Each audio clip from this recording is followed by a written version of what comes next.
parameters that we have involved in the pharmacokinetic parameters for the medications are the distributions.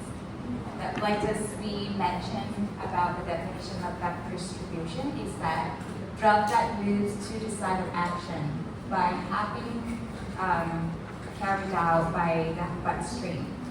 Something that you have to consider to determine whether or not these medications are also very well distributed into the body, not just only with the medication itself, but also the type of the medications, and also the vascularity system, the transporters, and the barriers that we are talking about.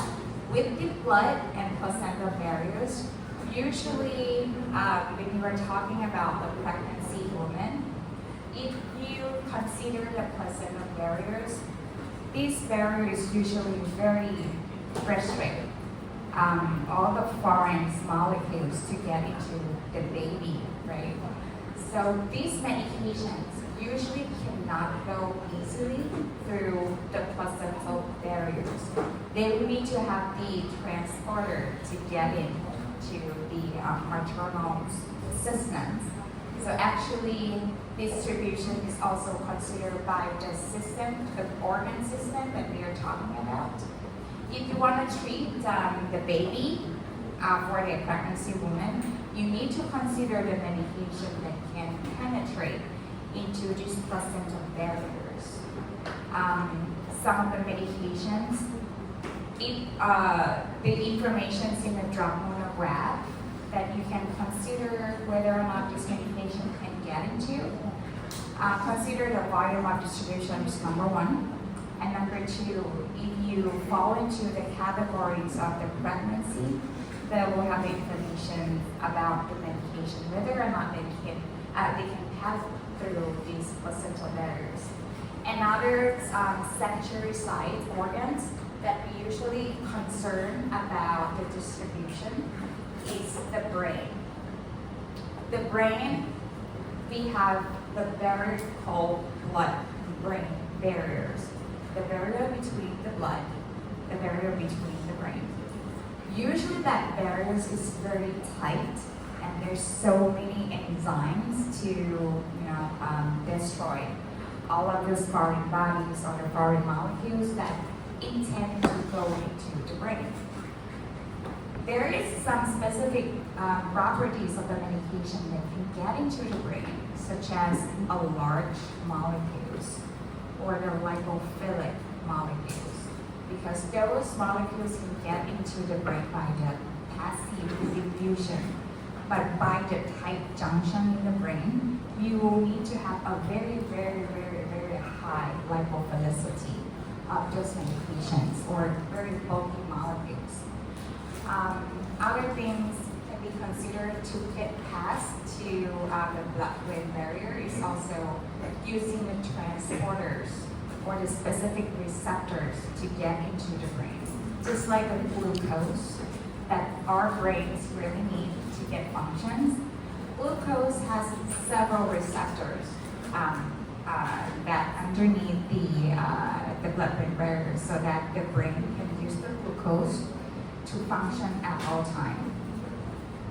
Other thing else that can be considered as a very important parameters for the distribution is the plasma protein binding.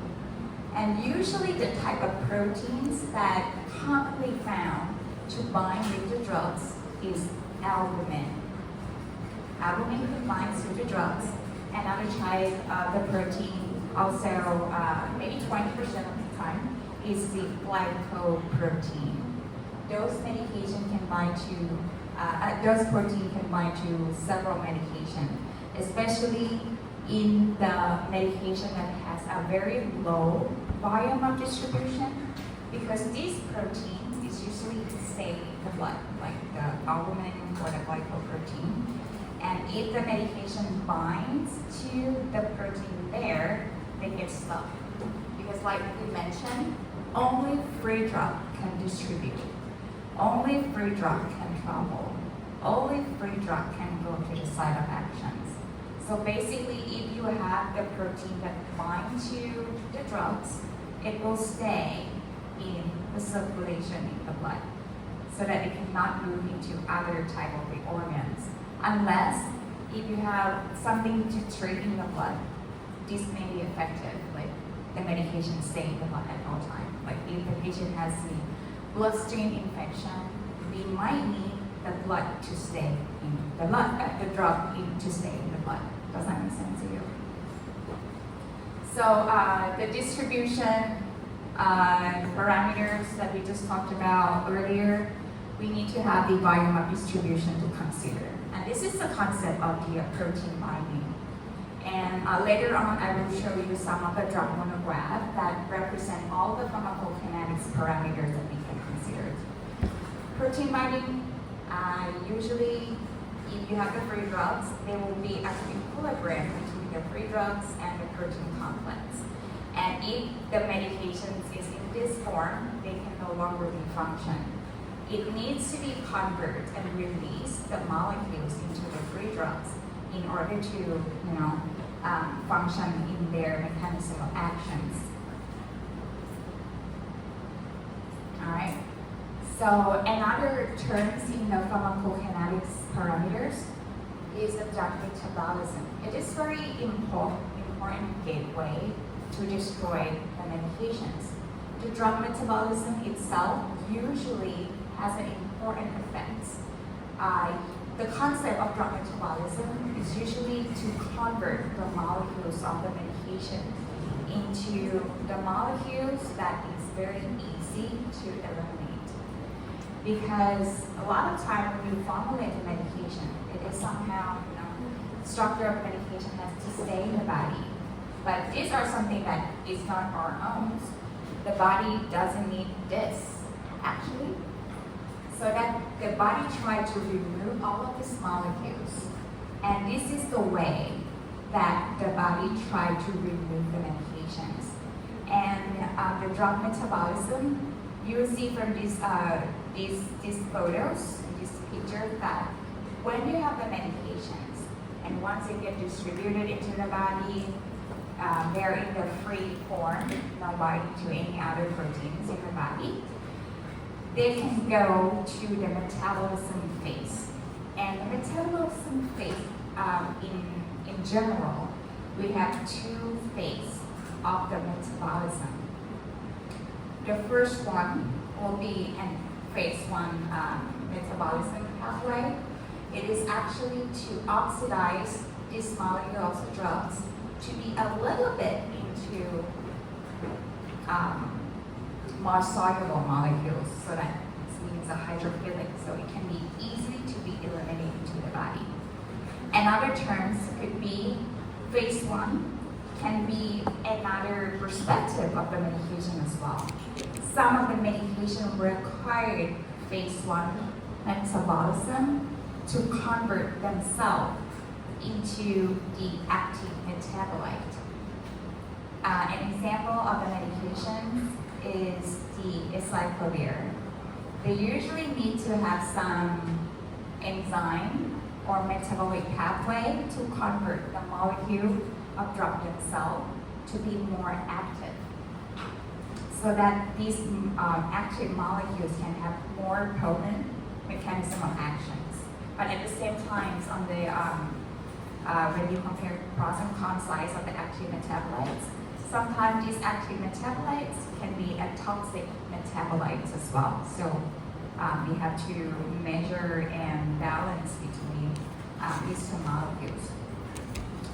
Also, if you have a medication that get through the phase 2 metabolism, usually this is a majority of the pathway for medication to detoxify themselves and get this molecule to be more hydrophilic.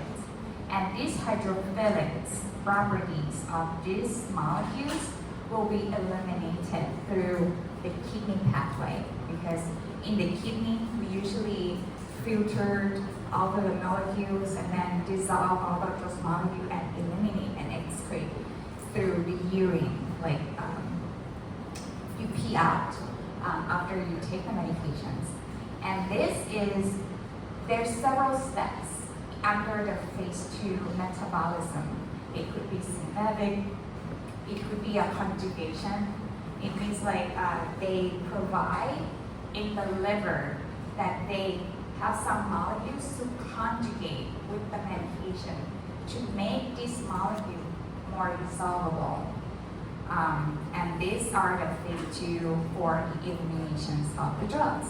And once these molecules is already adequate hydrophilic properties, it will be eliminated from the body, and usually through the kidney system. And these are the example of the metabolism. They have some oxidation process, and then if you see from the original molecules of the medications, it's here. If you see this, it's changed the molecules here. If you consider the properties of the molecules, it's a little bit lipophilic because these aromatic chains and the carbon chains are still existing in these molecules. But once they get into the phase 2 metabolism by the oxidations, there will be some function groups to be replaced from these functional groups of ibuprofen. And this OH or hydroxy, it's much more hydrophilic. So this medication or these molecules from ibuprofen can be eliminated through kidney system as well.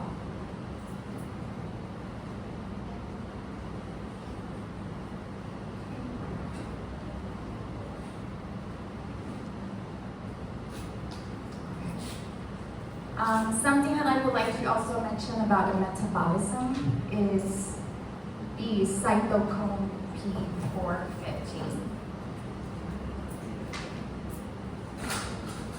system. It's the enzyme that contained in the liver, and the function of those cytochrome is usually to convert all of those molecules to be more hydrophilic. And the example of the cytochrome system, we divided into several categories or several types of the cytochrome P450, which is CYP2D6 or CYP3A4, CYP2C19, CYP2C9, for example. These are something that if you mention about the drug metabolism, you will hear these terms a lot, like CYP2D6, CYP2C19, CYP3A4, CYP2C9. It's a type of the enzyme that's responsible to metabolize each medication, so that those medications undergone each type of the metabolism enzyme will be converted and be excreted eventually. And these are very important information that with the CYP enzyme, if there is some medication or some factors that associated with the function of the CYP enzyme that alter the functions of the CYP, like CYP3A4 or CYP2C9, by inhibiting or by inducing the properties of those enzymes, the drug level that is the substrate of those enzymes will be affected. It could be either in the higher level or in the lower level based on the impact of those medications that disrupt those metabolizing enzymes. Another one that is related to the metabolism is, we already mentioned just a little bit about that. We call the first pass metabolism. And the concept of first pass metabolism is something you get absorbed from the GI tract, but it's actually not get into directly into the circulation. But they goes to the liver portal veins. And those veins in the liver has several enzymes, right? With all the CYPs and everything. And those enzymes that meet with the medication that pass from the first pass metabolism will destroy all of those medications.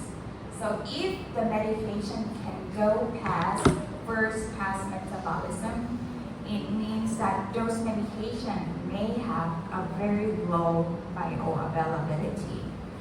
Because the number that eventually get into the bloodstream are very low because all of those are the portal vein and the enzyme in the liver just destroy the medication already.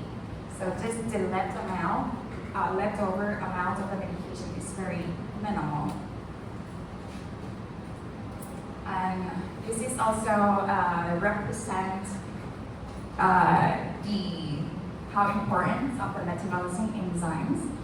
One of the way, not just only to destroy the medication, but also to create some of the inactive compounds into the active compounds. And this is an example of the medication that required to get into the metabolizing enzyme to get more potent properties based on the mechanism of action of those medications. This is tamoxifen, usually used in the breast cancer patients. It requires to convert into the edoxafen, which is 100 times potent than the tamoxifen. So if you take just only tamoxifen itself, it's not really effective for breast cancer patients.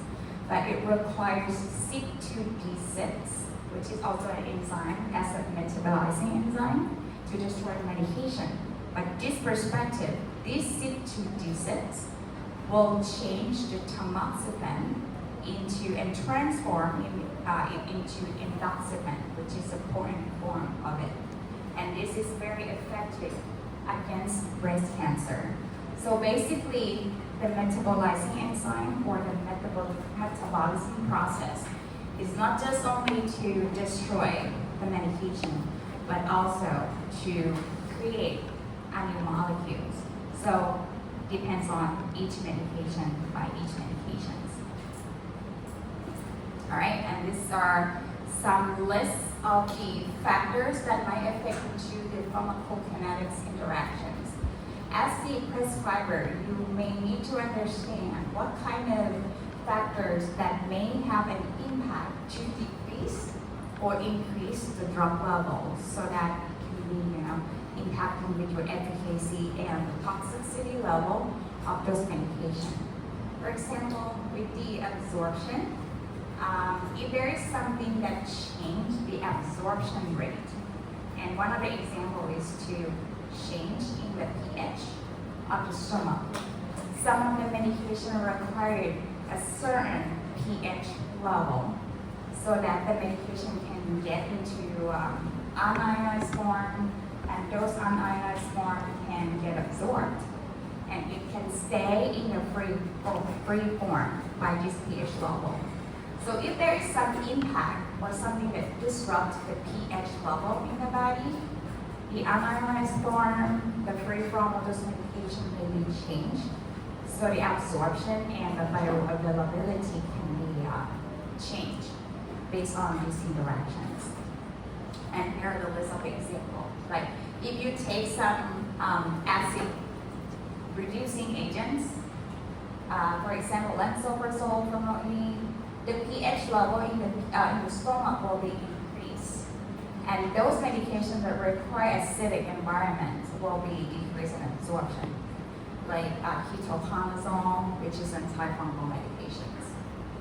Distribution, usually if you have the interaction types, we usually concern in something that impact into the protein binding properties of the medication or some condition of those patients itself. Like if a patient has a malnourished condition, they didn't take food, they lost an appetite, they lost their weight unintentionally, they might have some malnutrition issues. Those proteins in the blood usually decrease. And it means that the level of the free drug of those patients will be increased, right? Because we usually require free drugs to travel all over the body. It means that if you have a lower protein binding site from the usual level, sometimes the bioavailability may be changed, and the volume of distribution of the medication can be changed.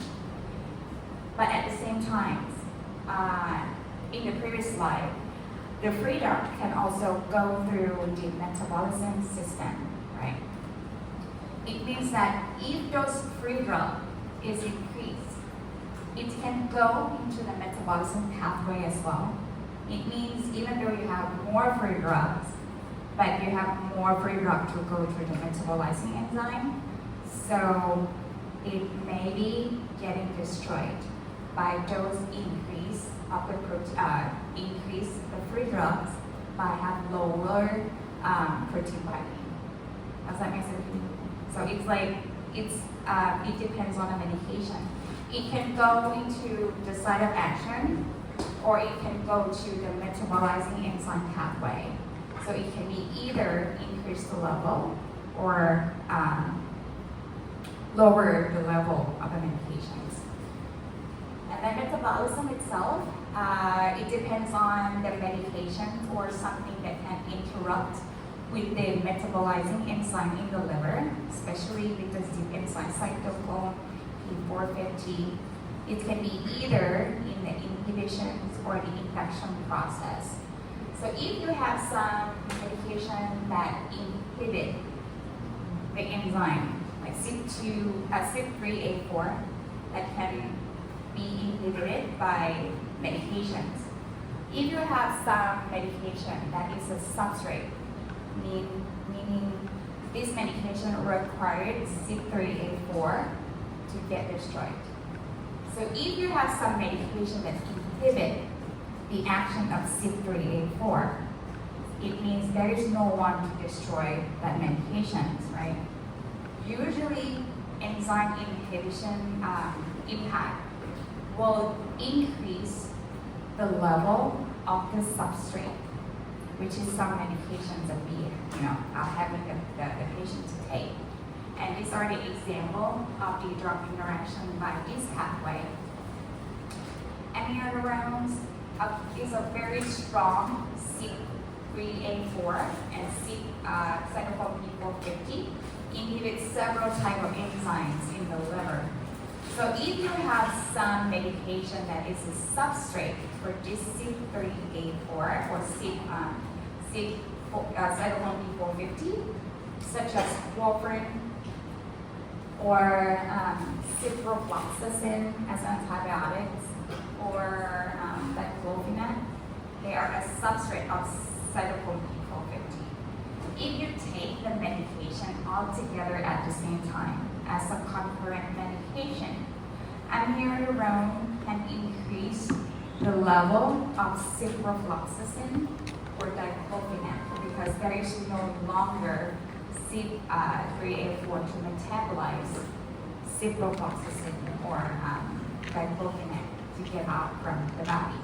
And this is very important because a lot of times you cannot predict how much of those increasing level of those medications there's on this substrate. So if you see some drug-drug interaction, you may need to adjust the dose. And I can show you some of the tools that you can usually go to see the suggestion if you see like a drug-drug interaction concern. But at the same time, if you use some drug-inducing agents, meaning that some medication can induce the enzyme properties or enzyme function, it means that if you have a substrate that goes through CYP3A4 or cytochrome P450, just the same amount, but the function of the enzyme are dramatically increased. Those amounts will no longer effective for those patients who take just the same regimen because it's induced the enzyme function to be more active. So it's metabolized the substrate very, very strong so that the amount that left over is very minimal. So again, that's why in either way, inhibition or the induction, you need to adjust the dose. It depends on how strong of those medication can inhibit or induce the function of the enzymes. Excretion itself, Usually it's a drug removal from the metabolism molecules or metabolites. And then some of the medications can be excreted by do not change. They don't have any change in the molecules at all. And those excretion is very important to consider, especially in a patient who has kidney problem. If you have some hemodialysis patients and take some medication that require the excretion by the kidney, you may consider to readjust the dose as well. And this is why the pharmacokinetic properties are taken into account and use those information in clinical practice. And these are the example of the medications. The medication that can induce a function of the enzymes or inhibits a function of the enzymes. And these are the lists of the very, very strong type of the enzyme inductions or the enzyme inhibitions. Induction can decrease the amount of the drugs, but enzyme inhibitions can increase the amount of the drug that is a substrate.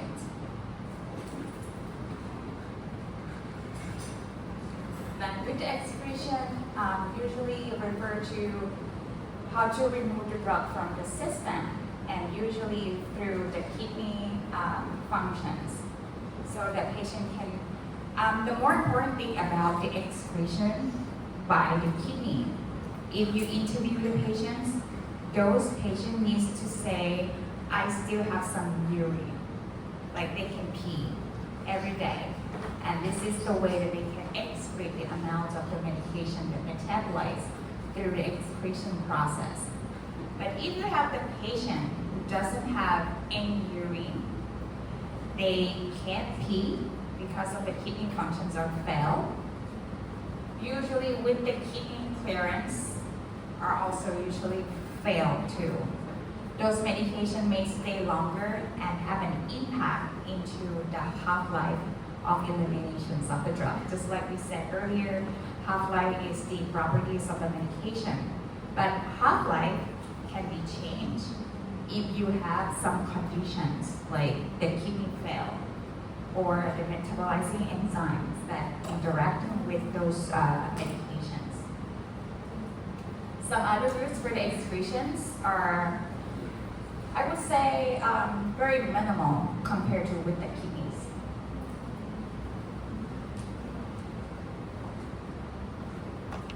And these are how the medication get excreted by the kidney function.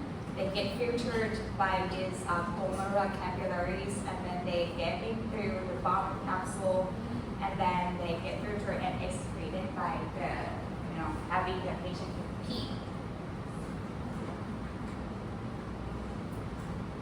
Other type of the excretion can be in biliary and fecal excretion, and this is a process. Also, the word of enterohepatic recycling is something complicated with the pharmacokinetic properties of the drugs. Some of the medication can go through what we call the enterohepatic recycling. It means that even though the medications is going through the metabolism pathway, but there is some certain pathway that these medications can get recycled. And the recycled molecules of the medication can get into the bloodstream one more time. An example of the medication that go through this enterohepatic recycling properties is cyclosporine. These are an example of the immunosuppressive agents. So with the bioavailability of this medication that has the enterohepatic circulation, they will have two moments of the absorption phase. Also, the other excretion route is the biliary excretion. Also, this is not really a major of the route of the excretion, usually in the kidney. And this is just to show you about how half-life of elimination of the drugs can be changed. Just like we mentioned, half-life of elimination means that the time that required to change of the amount of the drug or the level of the drug from 100% to half or the 50% during the phase of they are in our body. There are several type of the factors that may be associated with the prolonged half-life. Same medication, but different conditions of the patients can change the half-life of eliminations. For example, if you have these patients who are admitted to the hospital in the stable conditions, certain medication might have a half-life of maybe 4 hours. This is in general for the normal population. She will have this half-life of 4 hours. But suddenly, once they get into the hospital, they may have some sepsis, get a very severe type of infections. Those infections are very, very strong to change the physiological conditions of the patients, including the renal excretion. Those medications that previously has the half-life of 4 hours can extend their half-life into 8 hours because of the reduced clearance of those patients. So I just would like to emphasize that half-life of eliminations, you will have to take a look into the condition of those patients as well. And also, sometimes if you see the patient having some drug-drug interactions, those half-life may be affected by those interacting medications. These are the list of the drugs that may affect with the half-life. For example, if you are aging, you may have change in your parameters. And aging, especially with the muscle mass and the fat accumulation, may be affected with some medication and change the volume of distribution. And some of the conditions might have some accumulation in the fluid very well. So if the patient has some edema conditions, they might have a change in the volume of distribution as well. And then these are the drugs that affect into the clearance of the medication, volume of distribution. And if you take into all of these factors, not just only the volume of distribution itself or the clearance itself, you can see that the half-life eliminations of those patients may be revised based on these factors that happens in those patients as well. For example, if you have the kidney or liver failure, all the clearance of the medication can be lower. So when you have a lower clearance, you will have prolonged half-life because you have no way to excrete those medications out of the body so that the medication stay longer. So the medication has a prolonged half-life, just like from the previous slide, of 4 hours, it can be extended into 8 hours. Or some other condition that a patient might have during the admission in the hospital, like for resuscitations or some other conditions or the diseases that they have, may change the clearance of the medications and the volume of distribution. The point is, if you have change in the clearance, you usually have a prolonged half-life. And if you have something that's affecting the increasing of the clearance, you will have a shorter half-life. And these are the concepts. And there's so many factors that can be, considered. This is just to summarize again that drug affecting pharmacodynamics level can be very, very various conditions, genetic factors, aging, organ dysfunction, and the drug-drug interactions. So in overall, we usually would like to have a desirable admin properties to maintain in the bloodstream, a good of the distribution, and at at the sites of or the target that we would like to have, remain metabolism in a very good shape, as well as to complete the excretion so that there is no accumulations of a drug level into the body. All right, and these are the example of the database that we can go through and see the properties of the medications. Have you ever subscribed to the Microminutes monograph? Okay, I can show you.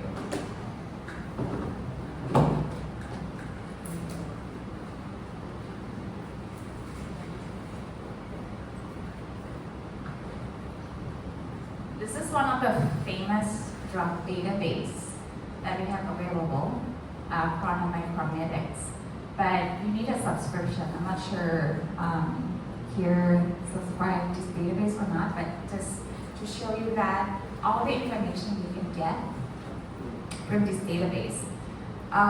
There is a database according to the drug monograph. If you would like to check the drug-drug interaction, you can just hit the button here. Also check with the compatibility of some medications, and then in like a drug comparison as well. So if you want to know, can you name one of the drugs? Anything? Which one would you like to know? I'll let you pass. Amoxicillin. I don't know. Which medications? I can check for you. Oh, sorry. Oh, นี่เป็นกับระเบิดอะไรดีคะ Which medication would you like to know? In your past experience or something that you're curious about? I don't know. Tetracycline, okay.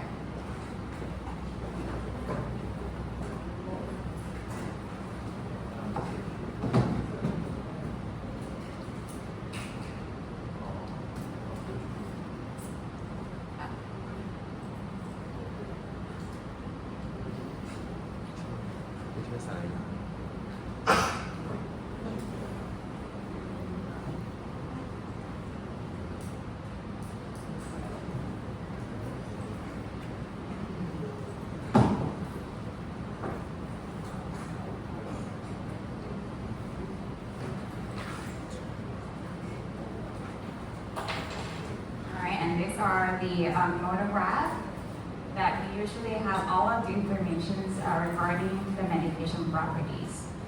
Here are the list of the information that you can find in this database. But we are talking about the pharmacokinetics and pharmacodynamics today, so scroll down and to see the pharmacokinetic properties of this medication, which is the tetracycline. The hydrochloride is the salt terms of the tetracycline incorporated to the medications. So the properties in terms of the pharmacokinetic of this medication, because we are the healthcare profession, usually we would like to see in-depth information here. ADME.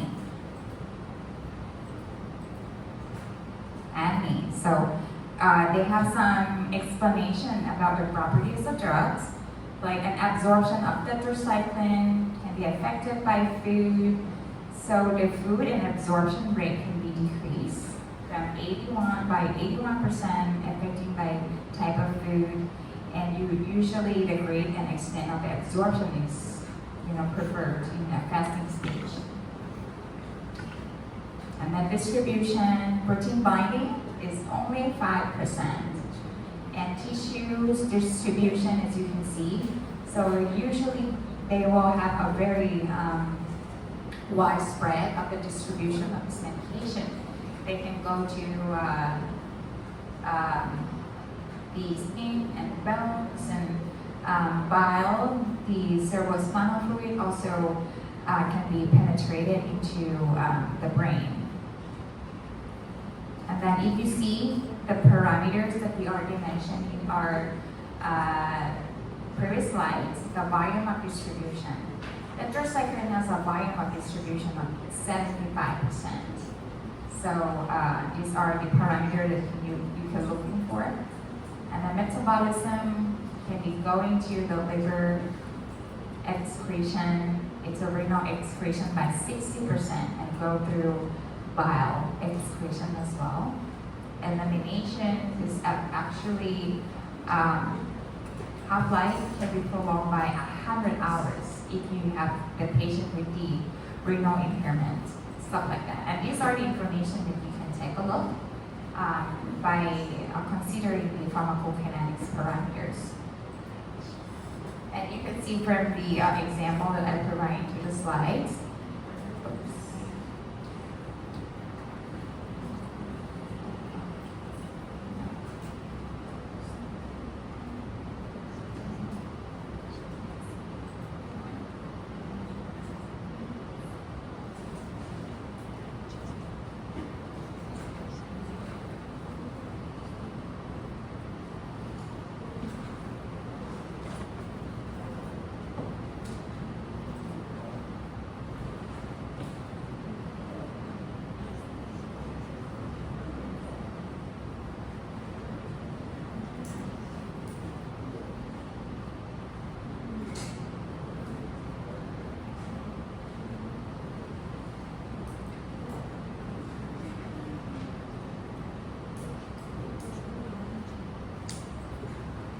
And these are the examples of the ibuprofen.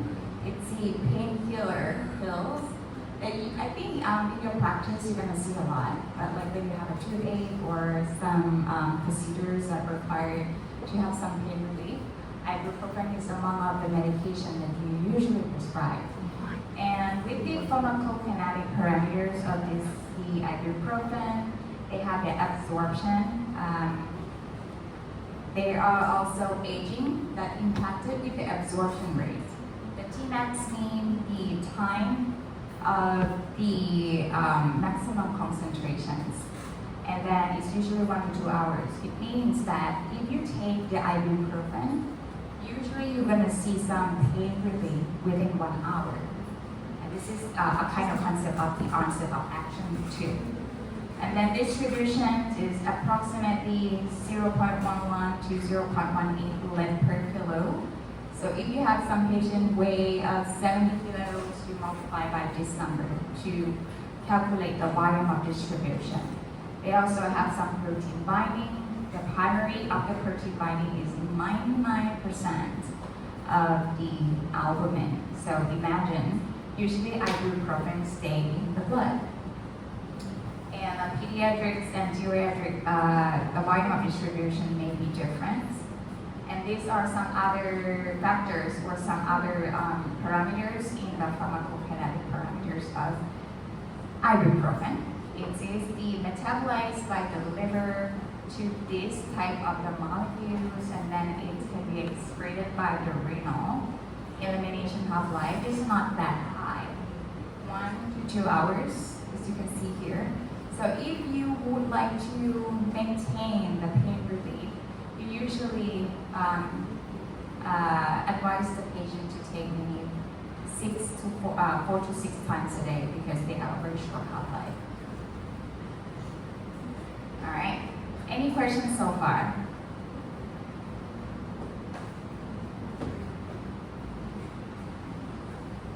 So we may continue into the pharmacodynamics principle, which is basically a concept of the mechanism of action.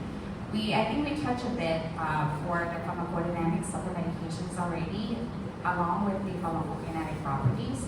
So I think this could be something that we have a little bit more picture to understand the pharmacodynamics properties of the medications.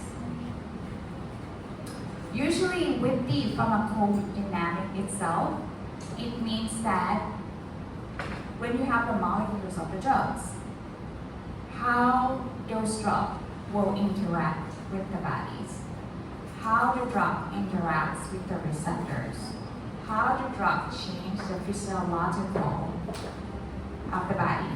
And these are the effects or the definitions of the pharmacodynamics. Because when you have the pharmacokinetic itself, the medications is already getting to the body. So it's now time for the medication to interact with something that we have inside into the body to have some effect of those medications. And in other words, with the pharmacodynamics, we call the mechanism of actions of those medications. So with the pharmacodynamics, the ability of the medication that can present or address some pharmacodynamic properties, it depends on the concentrations of those medications at the target or at the receptors. So, and then those medications, how much they love the receptor, we call the affinity of those medications to the targets. And then those target itself in physiological level, what kind of action or what kind of cascade consequences that you might see when you have something that binds into that target. So it will have some molecular effect by the physiological levels. And then these are the type of the receptors that aligns in through our body. Currently, we have a lot more type of the receptors, but these are the four main characters of the receptor that are available into our body, and usually they're required to have a ligand or something that attach into that receptors or the enzyme. And then when they activate it, or when they have like something that binds into that receptor, the consequences or the action can be different among the type of the receptors.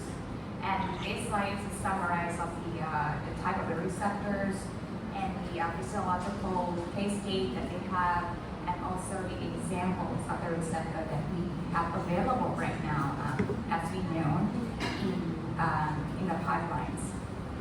So the first one, the type of receptors.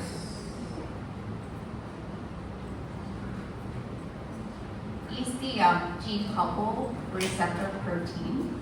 If you take a look, usually the receptors are usually aligned or embedded into the cell membrane. And this is a G protein coupled receptor. It means that with this type of protein, they will require this GTP that attach into the receptor. And then when you have the ligand or the medications or whatever that attach to the receptor, they will have to activate the second messenger because some excitability is already activated. So all of those second messenger will activate, and the further process is also activated, such as the calcium that release into the cell, and the process of the protein phosphorylation and others process also activated. It can have some cellular affecting impact, such as the muscle relaxation or the muscle in the respiratory tract, and the type of receptor or the muscarinic receptor in the parasympathetic pathway, or the opioid receptors, or the beta adrenergic receptor that is a receptor that aligns in the vessel or in the capillaries. So if you activate this type of receptor, some muscle relaxation, some dilatations of the vessel can be observed by this activation of this type of receptors. The second type of receptors is a channel-linked receptor. And the effects of the channel-linked receptor usually require to be activated by hyperpolarization or depolarization. It depends on the ligand that they attach into these receptors. And usually, you will see those impact by seeing this type of receptors, such as a nicotinic acetylcholine receptor, an NMDA receptor, or GABA receptor in the brain. So when they have hyper or depolarizations, they will have some activation into the brain. So some region or some certain in the brain will be activated to get some kind of like excitability stage of the brain, for example. As you can see, the activation period of this type of the channeling receptor can be in the blink of an eye, in milliseconds. So it's very, very fast to respond to the ligands. Another one is the enzyme linked receptors, and this is also a very common type, especially with the medication that we have developed now today. Enzyme linked receptor, we usually require the enzyme and the kinase to be activated. And then when these kinase is activated, other process also activated, such as the protein phosphorylation, gene description, and cellular effects such as the proliferations, the growth of the cell also be activated by having activated with these enzyme receptors. And this includes the receptor such as the epidermal growth factors, cytokine receptors, under these categories. Another one is also very important, is the nuclear receptors. It means the receptors that usually sit in the nuclear. An example of the nuclear receptors is a steroid receptor. Once they get activated into the nucleus, the gene's transcription and the protein synthesis is usually also activated. And this is just an FYI that we have several types of receptors.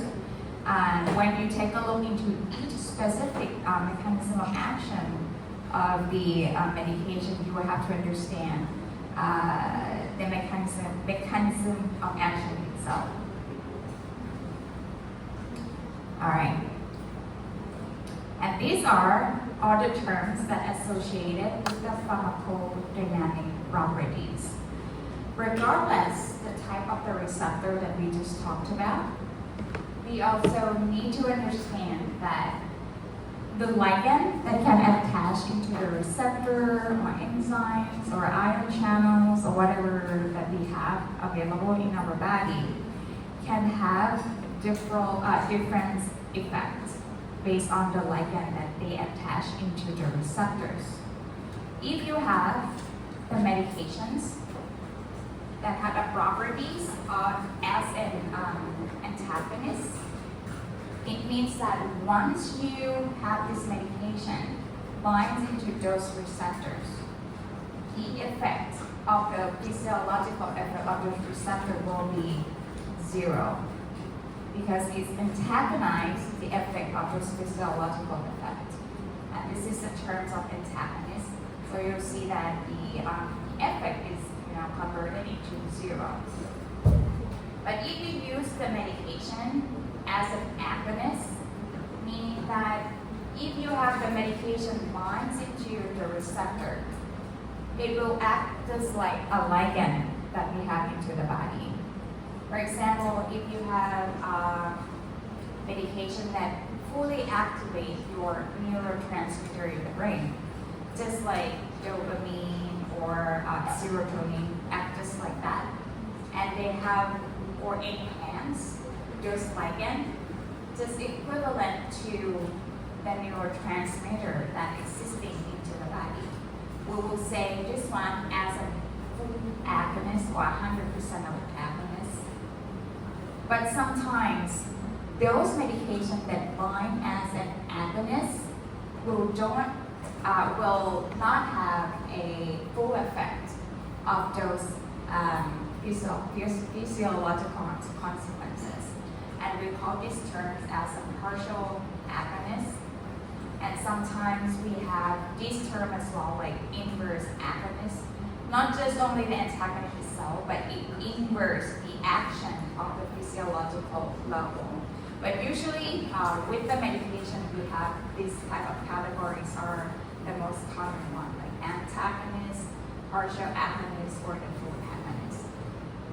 This also, regardless the type of the receptor that we have available.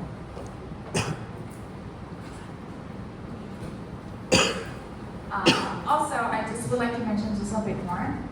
Some of the medication can act with this property in several ways, depends on the concentrations. Sometimes in the higher concentrations, they can turn themselves from an antagonist into the agonist to those specific receptors. But vice versa, sometimes they just have convert the action of those medications that binds into the receptor by, usually they are a full agonist, but the higher concentration they can act as antagonists with those receptors. And this is kind of important point for the pharmacokinetics and the pharmacodynamic properties. Once you have the drug concentrations achieve the level that you want, we usually need to consider which concentration is effective to have an effect of the medication or each medication. The terms can refer to, if you are talking about the antimicrobial agents, we usually refer the concentration and effective action by inhibitory concentration. Because all the antimicrobials, we would like to use the concentration to inhibit the growth of the pathogens. So that's why we have the inhibitory concentration as an efficacy of those antibiotics. But at the same time, if you are talking about some certain medications such as a pain medications, ibuprofen, we'll use the term of the effective concentrations. So the concentration at this level will provide an activity and provide the efficacy towards the change of the physiological consequences that we use the medication to bind those receptors. And we don't want the medication to hit or to achieve the level concentrations, because otherwise this is a toxicity level of the concentration that we don't want. And this is usually just to show you that a lot of time medication itself has several indications. For example, some of the antipsychotic can be antidepressants, and sometimes drugs such as a thalidomide, they usually used in the past as the anti-nausea and vomiting. But right now, it is a repurposing in terms of the indication. Those thalidomide can be used in some certain hematological cancer. So this is just a concept that receptors can be bind into several medications itself and have several consequences, so that they might have several indications at the same time. All right, and these are the example of the pharmacodynamics representing as the mechanism of actions. And these are the mechanism of actions of antimicrobial agents. They have the actions on the cell walls of the bugs or cell membrane or DNA, and this is a molecular level. Those medication needs to bind to certain receptors that align with this location, so that they have the action towards something that we're looking for. From this part, on this picture, this is a mechanism of actions and the pharmacodynamic properties of the medication as an NSAID, the non-steroidal anti-inflammatory medications. They will have to bind to the receptor to decrease the level of the inflammatory mediators, so that the patient can have some pain relief actions. And on the lower part is the pharmacodynamic interactions with the antihistamine or anti-allergy, that they need to block or antagonize the effect of the histamine, that is the mediators that release when you have some allergies. So this is just a concept that several receptors, several enzymes, several types of the ligands required to provide a mechanism of action of the drugs or the concept of the pharmacodynamic itself. You don't have to remember. And these are the examples that despite we have the same class of the medication, but the pharmacodynamic properties may be different based on the selectivity or the affinity that is represented by the inhibitory or the effective concentrations of the drugs. And these are the example of the pain medications that have the mechanism of action on the cyclooxygenase, which is the enzyme that produces the prostaglandin, which is responsible for pain. In the same class of the medication, you'll see that the amount or the varieties of these medications can be, having several selectivity mode towards the concentration that inhibits the COX-2. And this is how we, connect with the pharmacokinetics and pharmacodynamics into the efficacy towards the patients. And then these are the example of the pharmacodynamics that you can find in the drug monograph. So it's under the category called the mechanism of actions. And these are the explanations of the mechanism of action of this medication, ibuprofen. It can be, mechanism of action can be different amongst the different indications, just like we mentioned about the drug glucosamine previously.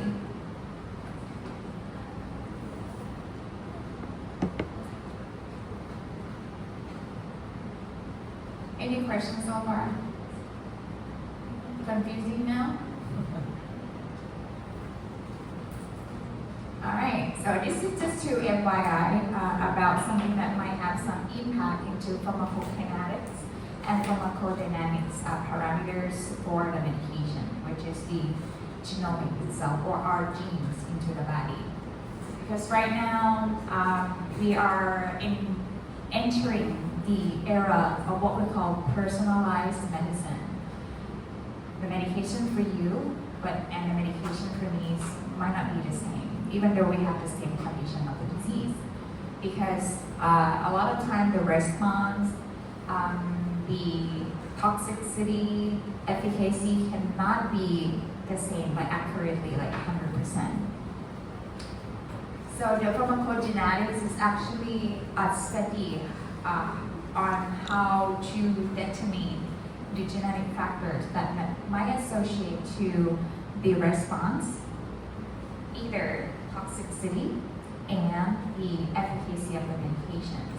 An example that we have as the pharmacogenetics that already implemented in Thailand, we have carbamazepine.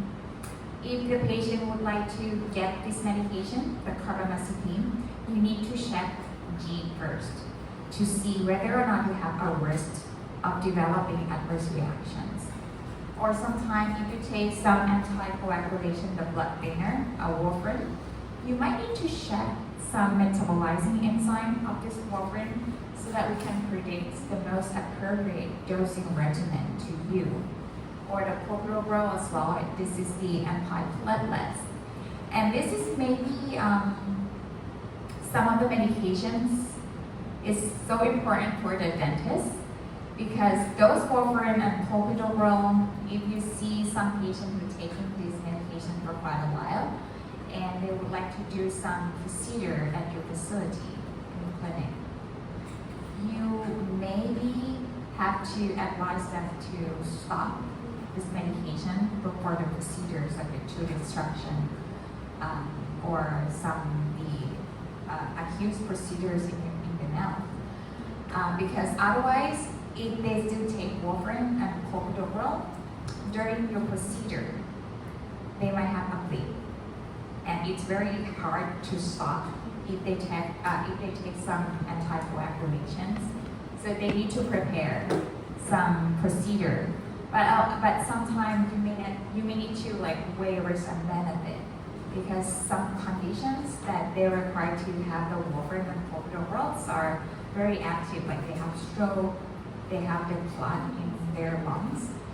The stop of this medication can also have some life-threatening consequences. So, it's like a clinical judgment as a dentist that you might need to make once you are in practice. Also, just to mention that also this is the impact of the pharmacokinetics and pharmacodynamics parameters, which is the drug-drug interactions that we already mentioned about. Okay.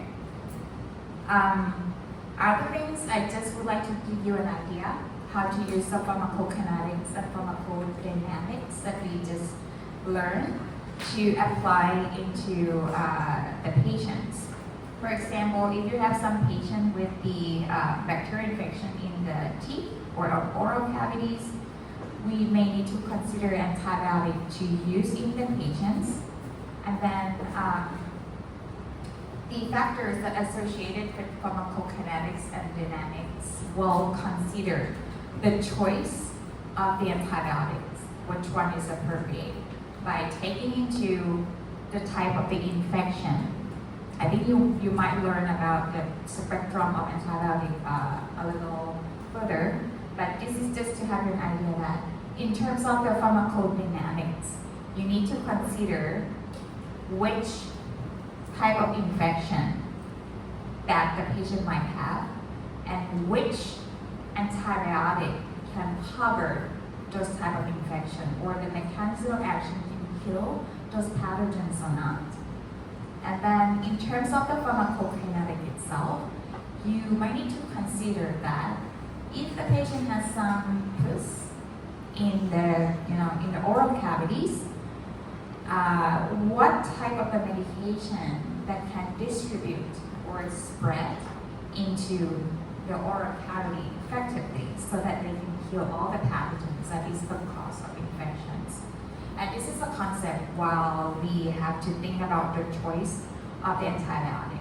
Usually in oral cavities, the pathogens usually like skin infections or anaerobic type of infections. So the choice of antibiotic could be, as a variety of them. For example, the amoxicillin, metronidazole. But with the dosing regimen, you have to consider pharmacokinetics parameters. If you have pediatric population, dosing of this amoxicillin or metronidazole may be lower than the adult. Or if you're encountering with the patient like having kidney problems, you might need to consider the dose differently from the normal adults.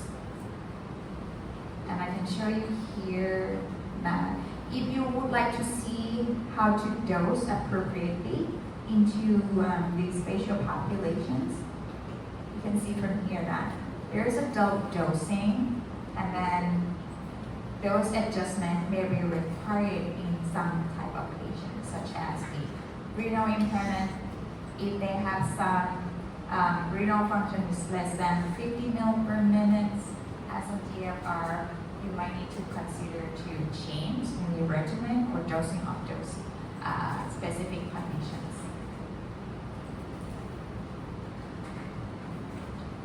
Right, and these are the example. Amoxicillin, well absorbed, widely distributed, metabolites, not really concerned to have some kind of interactions. And eliminations of these amoxicillin is usually by the kidney. Pharmacodynamics, thinking about mechanism and the type of the spectrum of those medications that can get covered. All right, so clinical indication as a dentist, dosing of amoxicillin should be adjusted if you're encountering with patient who had a kidney function impaired. Another one is the local anesthetics. Usually used a lot in your practice, right, to numb all the pains while you do some procedures in the mouth. So So with the local anesthetic, usually used to block the pain sensation in a specific area. Something that you have to consider about this type of medications includes several factors, such as the absorption of the lidocaine could be absorbed just a location where you apply the medications or not.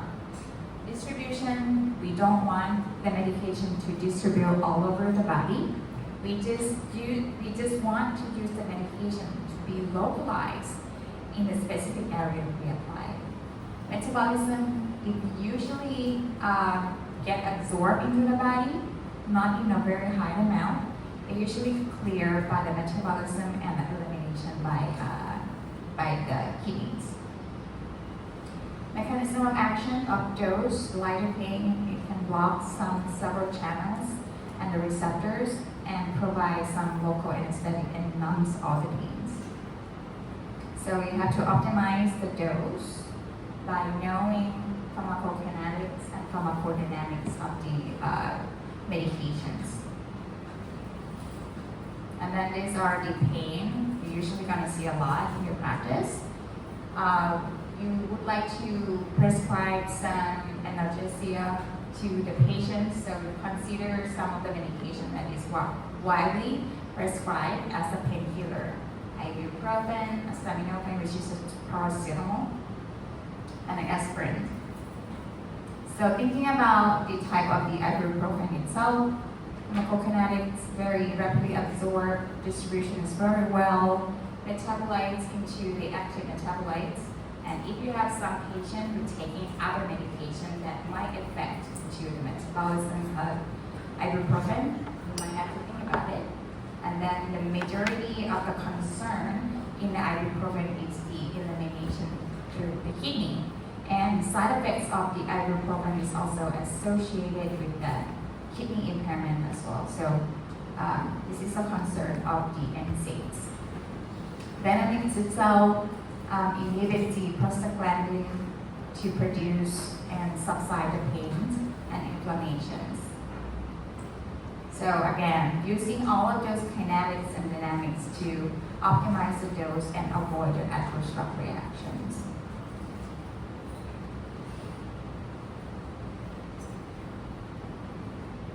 Alright, so key takeaway, I just would like you to understand the principle of the kinetics and dynamics and maybe how to grab some of those information to consider which factors is associated with the important notes to take into the consideration where you pick or select the medications to the patients.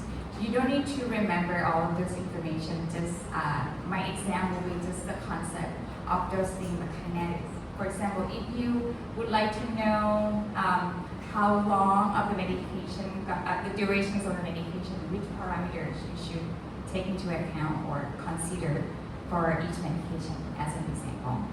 Because you will see a lot more information in the therapeutic class, like how to use the medication, how to dose the medication, and what are the concerns as the adverse reaction of each specific medications.